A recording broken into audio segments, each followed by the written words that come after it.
एक बार की बात है, सब पक्षी टोनी चिड़िया की मजाक उड़ाते थे, क्योंकि वो सभी पक्षियों से कहती हैं, मैं एक उड़ने वाला घर बनाऊंगी जिसमें जंगल के सभी पक्षी बैठकर मौज मस्ती करेंगे। एक ना एक दिन में तुम सबको अपने उड़ने वाले घर में जरूर बैठाऊंगी, देखना। चिड़िया को घर बनाते हुए बहुत दिन हो गए। एक दिन एक कौआ टुनी चिड़िया के पास आता है और कहता है, टोनी चिड़िया, क्या हुआ? तुम तो उड़ने वाला घर बना रही थी, तुम्हें कितने दिन हो गए, लेकिन तुमसे अभी तक कुछ भी नहीं हुआ। अरे छोड़ो, मैं भी किस पागल चिड़िया के पास अपना टाइम खराब कर रहा हूँ।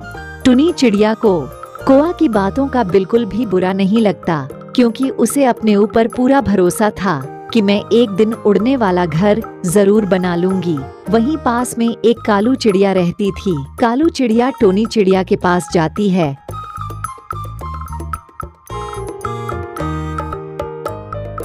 और कहती है, बहन, सभी पक्षी तुम्हारा मजाक बनाते हैं कि टुनी चिड़िया पागल हो गई। कहती है कि मैं तुम्हें उड़ने वाले घर में सवारी खवाऊंगी, लेकिन बहन तुम्हें भी बहुत दिन हो गए, तुम अकेली ही घर बनाने में मेहनत करती हो। अगर तुम चाहो तो मैं तुम्हारी मदद कर सकती हूँ। टोनी चिड़िया कहती है, बहन, मुझे तो पता था कि सभी पक्षी मेरी मजाक बनाते हैं, इसीलिए मैंने किसी से मदद के लिए नहीं कहा, लेकिन मुझे लगता है तुम्हें मुझ पर भरोसा है, इसलिए तुम मेरी मदद करने के लिए कह रही हो।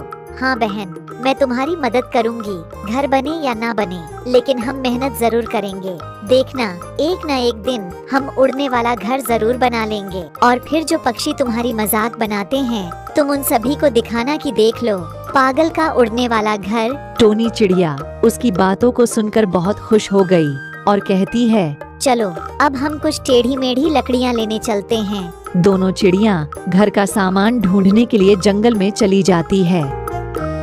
चिड़िया सामान लाती और अपने घर के पास रख देती। एक दिन कौआ टुनी चिड़िया और कालू चिड़िया को लकड़ियाँ लाते हुए देख लेता है और कहता है, अरे इस टुनी चिड़िया ने तो इस कालू चिड़िया को भी पागल कर दिया। देखो तो दोनों चिड़िया मिलकर कैसे लकड़ियाँ ढो रही हैं। इनसे उड़ने वाला घर तो नहीं बनने का है, क्यों ना मैं इनसे मजा ले लूं।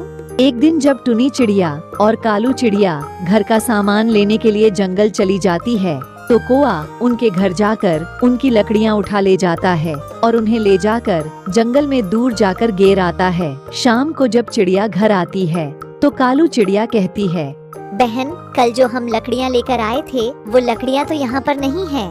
टुनी चिड़िया कहती है, हाँ बहन, यही तो धरी थी, लेकिन लकड़ियाँ कहाँ गई, पता नहीं कहाँ चली गई। कौआ उन चिड़ियों की बात छुपकर सुन रहा था और उनकी बातों को सुनकर उसे बहुत मजा आता है और वो अपने घर चला जाता है। दोनों चिड़िया फिर से घर का सामान लेने चली जाती है और सामान लाकर घर रख देती है, और अगले दिन कुछ सामान की तलाश में फिर से निकल जाती है और कौआ फिर से आकर उनका सामान चुरा लेता है। जब दोनों चिड़िया घर वापस आती है तो उन्हें सामान कम लगता है। कालू चिड़िया कहती है, बहन, हम इतनी मेहनत से सामान लेकर आते हैं और सामान को कोई लेकर चला जाता है। अब से सामान लेने मैं जाया करूँगी, तुम घर बनाओ और ध्यान भी रखना, फिर हमारा सामान भी नहीं चुरेगा। ठीक है, मैं यहीं रहकर घर बनाती हूँ, मैं तुम्हें बता दिया करूँगी कि क्या क्या सामान लाना है। टुनी चिड़िया घर का सामान बता देती है और कालू चिड़िया जंगल से सामान लेने के लिए चली जाती है। टुनी चिड़िया घर बनाने लग जाती है, कालू चिड़िया सामान लाकर देती थी। एक दिन कालू चिड़िया सामान लेने जा रही थी, तभी रास्ते में उसे कौआ देख लेता है और कालू चिड़िया का पीछा करने लग जाता है।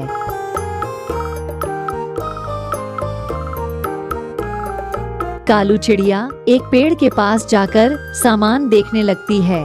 कौआ कालू चिड़िया के पास जाता है और उसके पास जाकर कहता है, कालू चिड़िया पागल, कालू चिड़िया पागल, देखो तो उस टोनी चिड़िया ने बेचारी कालू चिड़िया को भी घर के चक्कर में पागल कर दिया और बेचारी से सामान मंगाती है।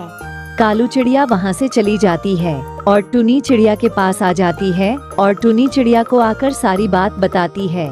टुनी चिड़िया कहती है, तुम उसकी बातों पर ध्यान मत दो। दोनों चिड़िया दिन और रात बहुत मेहनत करती और उनका घर बन चुका था। टुनी चिड़िया कालू चिड़िया से कहती है, बहन अपना घर पूरा बन चुका है, बस इसमें एक घूमने वाली पंखुड़ी और लगानी है। उसके बाद अपनी मेहनत से बनाया हुआ घर आकाश में उड़ने लगेगा और फिर हम दोनों मौज लेंगे और सभी पक्षियों को सवारी खवाकर उनसे अनाज लिया करेंगे। बहन जल्दी से अब पंखुड़ी और लगा दो, फिर मैं उस कौवा को दिखाऊंगी जो हमें बार बार पागल बोलकर हमारी मजाक उड़ाता था। कालू चिड़िया पंखुड़ी का सामान लेने के लिए चली जाती है।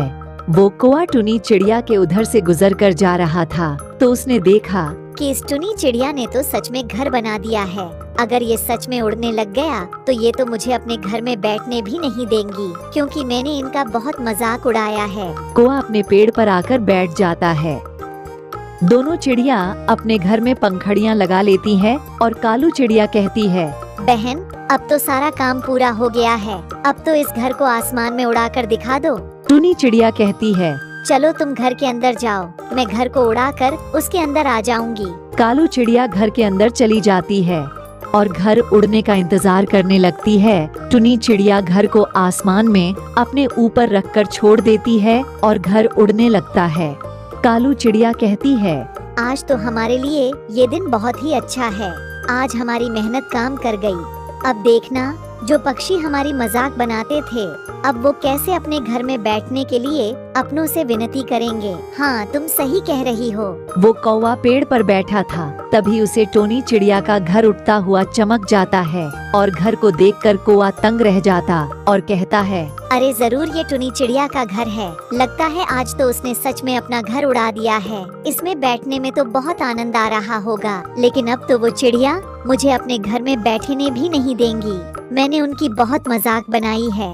कौवा उस घर में बैठने के लिए व्याकुल था। शाम होने पर जब दोनों चिड़िया अपने स्थान पर वापस आ जाती है तो कौवा उन चिड़ियों के पास जाकर कहता है, बहन मुझे माफ कर दो, मैंने तुम्हारा बहुत मजाक उड़ाया था। तुम तो सच में बहुत बहादुर निकली, मुझे तो पता भी नहीं था कि तुम्हारे अंदर इतनी बहादुरी भरी है। मुझे भी एक बार अपने घर में बैठाकर सवारी खवा दो। कालू चिड़िया को कौवा पर गुस्सा आ रहा था और कहती है, बुरे कौवा यहाँ से चला जा, वरना मैं तुझे बहुत मारूंगी। तूने तो हमारी सबसे ज्यादा मजाक बनाई थी। कौवा उस कालू चिड़िया की बातों को सुनकर वहाँ से चला जाता है। और अगले दिन टोनी चिड़िया के घर बहुत दूर दूर से पक्षी आने लगते हैं। टोनी चिड़िया से कहते हैं, ये जंगल तो सच में बहुत अच्छा है, लेकिन इस जंगल की टोनी चिड़िया तो उससे भी अच्छी और बहादुर है। टुनी बहन हमें भी अपने घर में बैठाकर घर को उड़ाकर दिखाइए, हम भी तुम्हारे घर में एक बार बैठना चाहते हैं। सारे पक्षी घर में बैठकर जाने लगते हैं और सभी पक्षियों को बहुत मजा आता है और आपस में बात करते हैं। अरे यहाँ बैठकर तो बहुत ही आनंद आ रहा है, देखो तो अब हम इस घर में बैठकर और भी ज्यादा ऊंचाई पर उड़ रहे हैं। हाँ बहन तुम सही कह रही हो, इस घर में से तो मेरा जाने का मन भी नहीं कर रहा। शाम होने पर सभी पक्षी अपने घर चले जाते हैं। अगले दिन एक पक्षी कौवा के पास जाता है और कहता है, भाई उस टुनी चिड़िया का घर देखो कितना अच्छा है, उसने कितनी मेहनत से वो घर बनाया है। कल तो मैं उस घर में बैठकर सवारी खाकर आई थी, बहुत मजा आ गया था, लेकिन तुम तो मुझसे पहले ही उस घर में बैठकर देख आए होगे, क्योंकि तुम्हारा तो घर भी टुनी चिड़िया के घर के पास ही है। बहन मेरा घर तो टोनी चिड़िया के पास ही है, लेकिन अभी तक मैं उस टोनी चिड़िया के घर में नहीं बैठा हूँ। अरे भाई सभी पक्षी बैठ कर मौज ले रहे हैं, लेकिन तुम क्यों नहीं बैठे? अरे बहन बस पूछो मत, मैंने बहुत बड़ी गलती कर दी है। मैंने उन चिड़ियों की बहुत मजाक बनाई थी, इसीलिए उन्होंने मुझे अपने घर में बैठने नहीं दिया। मेरा उस घर में बैठने का बहुत मन कर रहा है। बहन तुम मेरी कुछ मदद कर दो, उन चिड़ियों से कह दो कि कौवा अपनी गलती की माफी मांग लेगा, लेकिन एक बार उसे अपने घर में बैठने दो। चिड़िया और कौवा दोनों उन चिड़ियों के पास जाते हैं और चिड़िया टोनी चिड़िया और कालू चिड़िया को बहुत समझाती है और कौवा चिड़ियों से माफी भी मांग लेता है। उन चिड़ियों को कौवा पर दया आने लगती है और कहती है, चलो जाओ घर में बैठ जाओ। कौवा उस घर में बैठकर सवारी खाने लगता है और बहुत खुश होता है और अपनी गलती पर पछतावा करने लगता है। तो दोस्तों हमें कभी भी किसी की मजाक नहीं बनानी चाहिए, वरना बाद में हमें ही पछताना पड़ता है, जैसे उस कौवा के साथ हुआ। दोस्तों, तुम कहानी तो देख लेते हो लेकिन चैनल को सब्सक्राइब नहीं करते हो। जिन्होंने चैनल को सब्सक्राइब नहीं करा है वे चैनल को सब्सक्राइब कर ले ताकि सभी मजेदार कहानी आप सबसे पहले देख सके।